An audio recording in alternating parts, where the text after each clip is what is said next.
Today there is a great silence over the earth, a great silence and stillness, a great silence because the King sleeps.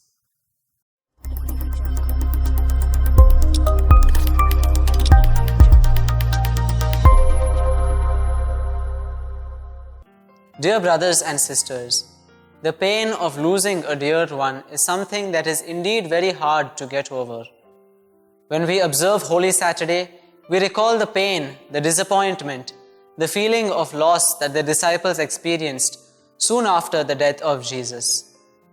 They had left everything to follow Him. They had placed all their hopes on Jesus. They had accompanied Him wherever He went.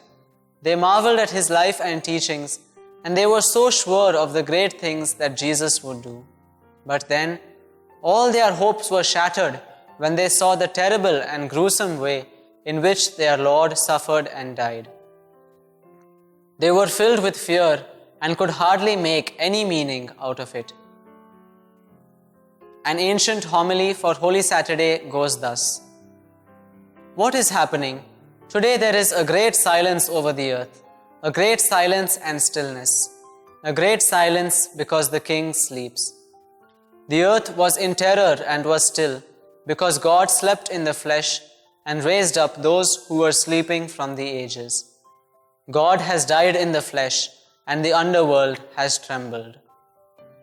The Church teaches us that while the body of Jesus lay buried in the tomb, His spirit descended to the realm of the dead to bring into heaven all the righteous souls who were awaiting His redemption.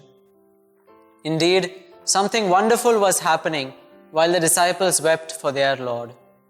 Their sorrow would soon be wiped away with a glorious resurrection that they would experience.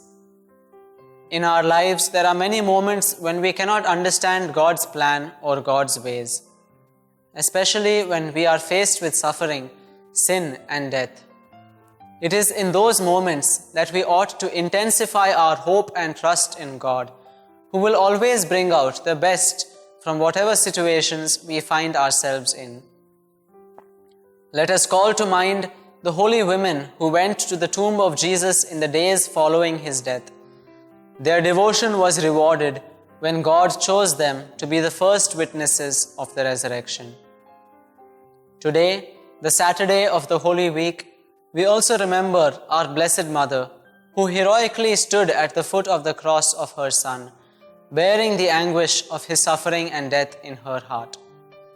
Let us seek her intercession as we prepare to celebrate the great victory of Christ, praying as we conclude this sacred Triduum, that we may receive the grace to share in Christ's sufferings and thus enter into His glory.